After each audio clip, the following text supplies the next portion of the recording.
All right, guys, I am Tom Downey. That is Harrison Graham.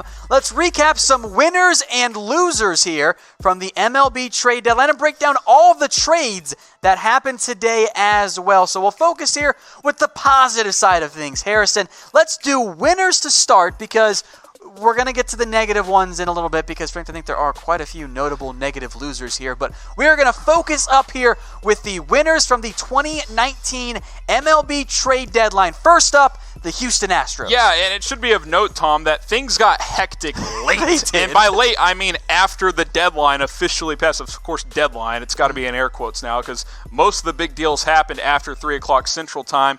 Astros clearly the biggest winners for me, Tom. Yeah. You get Zack Greinke. You get Aaron Sanchez. You add a couple of other pieces. I really like what the Astros did, and obviously getting Zack Greinke is the home run hit of this deadline. Oh, yeah, that was the most notable trade that, frankly, came out of left field. No one saw that one coming. Yeah. That wasn't even rumored. No. At least not that I saw, leading up to today. I don't remember. Yeah, like a few weeks ago, Greinke. There'd been but some they buzz faded here. significantly. Oh, yeah, it was like, no one's going to pay our asking price. Yeah, like in the last week or so, Greinke was not part of it. Of course, the Diamondbacks get Corbin Martin, J.B. Buskakis, Seth Beer, and Rojas there. Those top 3 guys, 3 of the Astros' top 5 prospects. Astros do keep Kyle Tucker and Forrest Whitley, so I think good balance there on both ends. Diamondbacks get 3 solid prospects. Yep. Astros get the proven starter in Zack Greinke. So who will finish with the best record in the AL? Type A for the Astros, Y for the Yankees. Let us know in the comment section. I'm going to go with the Astros. Yeah. And I think you are as well. Yeah, the starting pitching is just the difference, man. Yeah. It really is. I think the Yankees have a slightly better bullpen and maybe a slightly better lineup, but the Astros can hit. They've got a good bullpen as well. But you look at the starting rotation. Game 1, Verlander versus Tanaka, advantage Houston. Game 2, Garrett Cole versus Jay Happ maybe, or Domingo Germán, whoever it is. I'm leaning Houston there.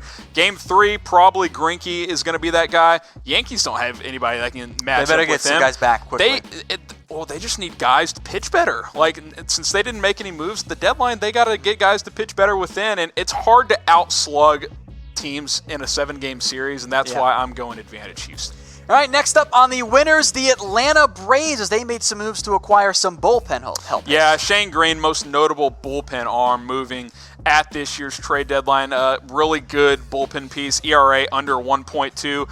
I like what the Braves have done to try and make themselves legitimate threats in the National League and perhaps as a sleeper team for the World Series. I would have liked to see them maybe add a starter as well, but getting Shane Green to bolster that bullpen, a good move for the Atlanta Braves, Tom. So are the Braves a World Series threat? Type Y for yes and type N for no. What do you say, Harrison? They're like a second-tier threat because I still don't think they're up there with the Astros and the Dodgers and Yankees. But since they're in the National League, I'll give them a puncher's chance because I think they're the second. Wrong sport, but okay. I think they're the second best team in the NL. So overall, I would say no based on talent, but they got an outside shot perhaps. But the gap between them and the top 2 or 3 teams is fairly significant. I see mostly N's flowing in right now in the live chat. Next up, the New York Mets. Yeah, I think you have to consider them winners because while it was a puzzling deadline for them, you add Marcus Stroman, who's got a year of arbitration control. And they didn't give up that much for him. You keep Syndergaard, you keep Wheeler, so you look at that rotation moving forward, it's formidable in 2020 and beyond. I don't think they're going to make a push this year. I think they're 6 games out of that NL wild card. They're not going to get there this year, but 2020 and beyond, I think you'd have to call them winners. And the Jays get Anthony Kay, Simeon Woods Richardson in that deal for Stroman that happened a few days ago. Both those guys are now top 10 in the Blue Jays farm system. Yeah, so I think a good trade for both sides. Stroman's still only 28 years old, having a very good season. So while they're not like home run winners because they're not trying to do it for this year per se, I think overall, with the core they have moving forward, especially in that rotation, I think you could call them winners here. Should the Mets have been sellers, though? Type 1 for yes, 2 for no down there in the comments section. It's hard to say, man. We'll know this time next year. If they're contending answer. If they're contending next year, then no, they did the right thing. But if they're about the same or maybe slightly better, then yeah, they probably should have sold. I'm guessing either they weren't getting the type of looks for Syndergaard they had hoped, so they said, we'll just keep him, we'll go get Stroman, and we'll try to contend in 2020. Your final winner here, Harrison, the San Francisco Giants. Yeah, and they kind of did, they kind of bought some and sold some, but I think overall I would call them winners because I think it was still the move to try and win this year. It's Bruce Bochy's last year, and it's going to be tough in the National League, but you have Madison Bumgarner. If you could just find a way to get to the playoffs with that guy, every time he's on the mound, he's going to give you a chance. You kept Will Smith, and you sold like some middle tier type pieces, like a Sam Dyson.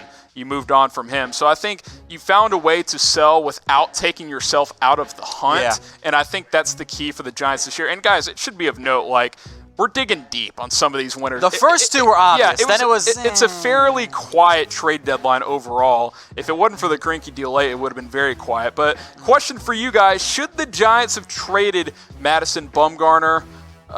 I'm leaning no. I like that they kept him. I don't think that they could have. Yeah. They needed to keep him. Yeah. So who do you guys think won the MLB trade deadline? Let us know in the comment section. Positive comments only right now. We'll get to the losers here in a little bit. But who won the MLB trade deadline? Obviously, we went through our first four. I've seen some Indians, even some Marlins in there.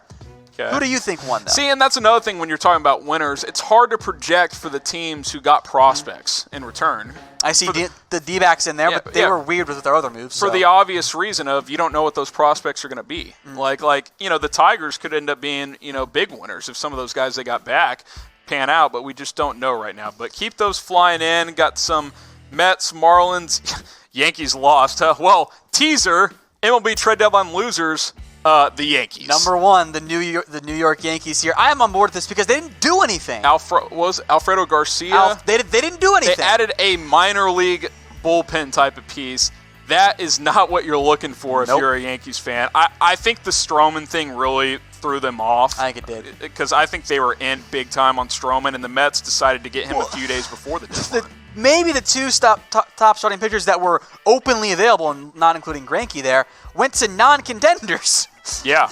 And it was kind of so weird. And it was kind of twofold because once the Mets got Stroman, that basically made Syndergaard unavailable. Yeah, that's true. Another guy that could. Or at least the asking price was so absurdly high. Robbie Ray was on the trade deadline or on the trade block. They were asking for an arm and a leg, and then they got it for Zack Greinke. Yeah, exactly. So look, I'm not going to totally blame the Yankees for not just overpaying, but you had to do something. Like this rotation, Tom. It's not going to be enough. It's just not going to get it done, and you can't. Bullpens wear out late in the year. Like, you can't have your starters going 3, 4, 5 innings night after night in October. Like, that's a lot of mileage this bullpen is already having taken on at that point. So I'm disappointed in what they've done. You look at the World Series odds as I believe these have been updated, Tom. So the Dodgers and Astros plus 300 is co-favorites. I agree with that. I think the Astros are slightly better, but the Dodgers have that easier path to the World Series. So I understand why those are the same. Yankees slipped, and for good reason. Didn't make any moves at the deadline. Braves moved up a little bit, I think. I think they were plus 950 before. They're plus 900. Then you got the Twins, a distant fifth there. But I think the reshuffling at the top makes sense, especially in the Yankees' case. They stood pat, and that is just not going to be good enough, I don't think. We had two winners on that from our favorites here. Those were the Astros and Braves. Two losers as well. The Dodgers also check in here, Harrison. Yeah, they didn't do much. They didn't do really anything. I thought, like, the Braves getting Shane Green instead of the Dodgers is that's a big loss for the Dodgers for a couple reasons. One, it gets the Braves closer to them, and two, the Dodgers need reliable bullpen arms to win a World Series. They don't have many right now. Their closer, Kenley Jansen, is not what he was. He's still a good piece back there, but they're biting their teeth every time you get into the 7th, 8th, and 9th innings. Is this going to be 3 straight years of the Dodgers coming up just short? It could be winning the NL. It could be and it's frustrating if you're a Dodgers fan because you've got Walker Buehler, electric young starting pitcher. Clayton Kershaw still getting it done, although he hadn't been great in October, of course. Kenta Maeda's had a good year. Hyun-Jin Ryu has been one of the best starting pitchers in baseball, but the bullpen is abysmal. You got Cody Bellinger in that lineup. Like, you've got everything you need, but you got to add bullpen, and they did not do it, Tom. All right, the common theme here of our trade deadline losers, they didn't do anything. The Texas Rangers, they didn't sell. Yeah, I don't understand this from John Daniels and the Rangers front office. Like, you've got clear aging pieces that are not part of your future, and you're in a rebuild. I know, heading into the deadline, it was like, oh, maybe the Rangers will be buyers. They were playing with house money. They were overachieving. Like, you've got, Mike Minor all of a sudden isn't pitching as well. His value's never going to be higher than it was at this deadline. Yeah. He's 32 years old. Like, if you're not moving him now, when are you going to move him? And yeah, okay, he's your ace heading into next season. That's great. This is probably not a team contending next year. You think they're challenging the Astros next year? Hunter Pence should have been flipped for Hunter Pence is 36 years old. Like, Sean Kelly, their closer, is 35 years old, having a good season. These are not pieces of the future. Like, even if you don't get a ton in return, like, you got to add minor leaguers for these guys. Most of those guys aren't even going to be on the team next year. Mike Minor will be, but Hunter Pence, Sean Kelly, probably not on this roster in 2020. I don't understand this. You could have moved Nomar Mazara as well, who teams were interested in.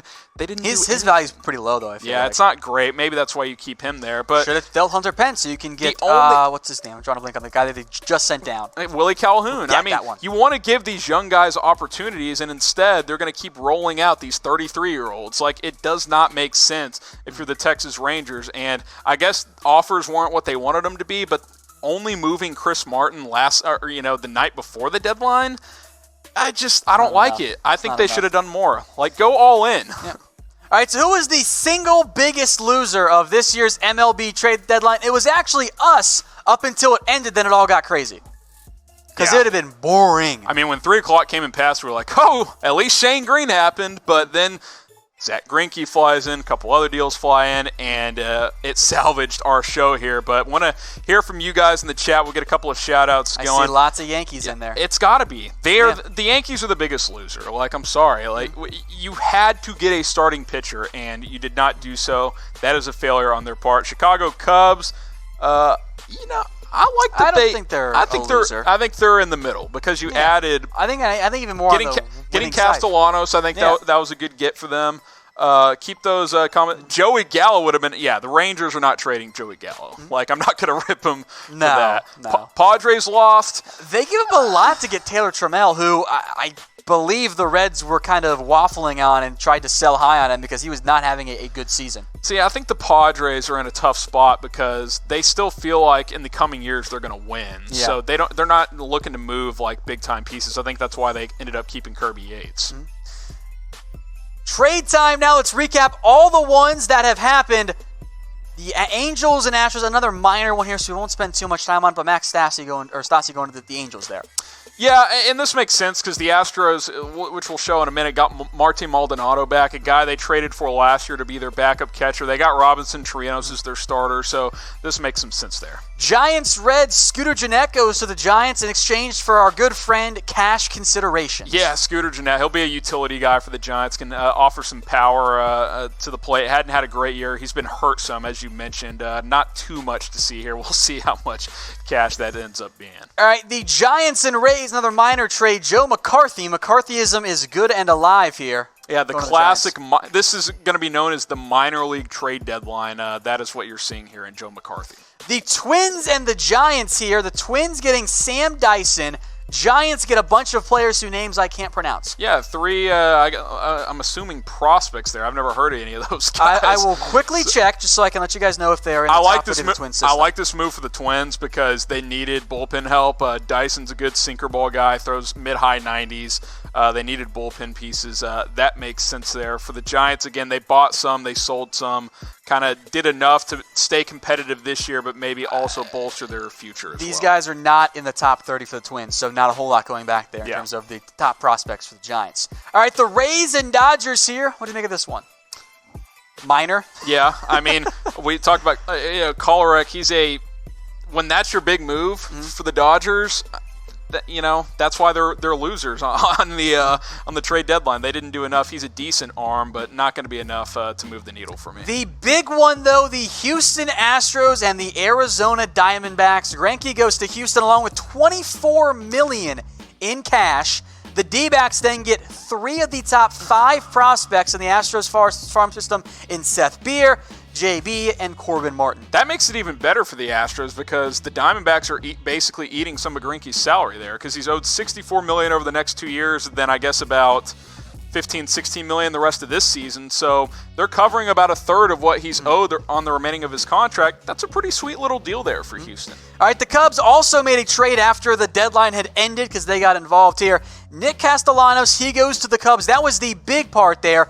Two other players, Paul Richan and Alex Lange, going to the Tigers. Wasn't Lange a very recent first-round pick? Alex Lange, I watched him pitch at the College World Series a couple of years ago for LSU. Really good right-handed arm. I like this for Detroit. I think he's got think number 3 type potential. He'll never be an ace at the major league level, but he mid fastball's got a good breaking stuff. I think he can be a number 3 type of starter down the line. I think that's good return there for the Tigers. Just note, Paul Richan is the number 16 prospect, and then Lang was the number 23 from the Cubs system. I'm surprised he's that low. Yeah, that surprises me. I think he's got good potential. All right, the Diamondbacks also traded for Mike Leake, and I don't really know why. That was a weird one. Maybe it's a combination of things. They knew they were moving Greinke, so they bought probably pretty low from the Mariners in Leake, and they got to finish the season. Someone's got to eat innings for them. So if they didn't give up much for him, I can understand why that makes some sense there. Rays and Marlins also agreed to a trade here. Nick Anderson, I think the most notable prospect involved. Shout out minor league trade again. Yeah, I mean, Richardson and Anderson going to the Rays, Stanek and Sanchez to the Marlins. I'm sure we'll hear some of these names down the road, but as of now, it doesn't mean too much. Sanchez is the notable player there from the Rays. He is number 4 in their system. Okay. So that's Marlins did a couple of trades where they're getting some top prospects. I'm actually surprised. Sanchez is 42 overall. The Rays always have good prospects. System. Always. Yeah, so that's interesting there. Good return there for Yankees and Rockies, a very minor trade. Yeah, shout out Yankees for trading for Alfredo Garcia. That's your big move of the day. Joseph Harvey heading back to the Rockies. Minor league trade here. Nothing much to see. All right, Aaron Sanchez also going to the Houston Astros here. Yeah. Should be fair to note there that was part of one trade. So, Derek Fisher going to the Blue Jays, not the former NBA point guard. Older man, a fisherman? Was just waiting for Jimmy Crowther to chime in there. But, Joe Biagini, a decent bullpen piece. He can help eat some innings in the pen there. Sanchez, probably a long man for this year's playoff run. Fisher, he is a 4th outfielder type. Good speed, pinch runner type moving forward. Maybe he has I'll put it this way. He got lost in the Astros system. Too much talent there. Ladies and gentlemen, Harrison owes me $10 because this came in Dan way Straley. after our bet. Dan Straley goes to Philadelphia. The Orioles get our good friends cash considerations. Yeah. Dan Straley is not worth $5, much less $10. It was 2 of them, actually, because Carl Edwards has also been dealt. Terrible this year. He goes to the Padres as the Cubs give him up because they didn't really need him at all. Speaking of Carl Edwards, he was awesome. NASCAR, in that World Series run in 2016, everybody's like, man, this guy's going to be the next big thing. Big closer. Has not panned out. Padres hoping they can revitalize his career. All right, so the Padres get Carl Edwards, a buy low move from them. The Cubs didn't really need him there a whole lot in the end, so I'm very interested in terms of how that one went down. So those were all of the notable trades that happened today as part of the MLB trade deadline. I'll be honest here, there were some minor league trade ones as well. So we'll wrap up here with a little fun weigh-in for you guys. Do you like bat flips? Y for yes, N for no. Harrison, I will preface by saying there is one correct answer. Yes. If you don't like bat flips, you hate fun. You're probably a communist. If you don't like bat flips, you were born in 1947. I love Derek Dietrich. I love it when he pimps every single home run. The Jose Bautista home run over the Rangers. Ranger fans will always hate Bautista. That was the dopest bat flip of all time. All right, see, mostly yeses coming in. We appreciate that, guys. Make sure you are subscribed here on YouTube, and we thank you all for watching our MLB Trade Deadline live special.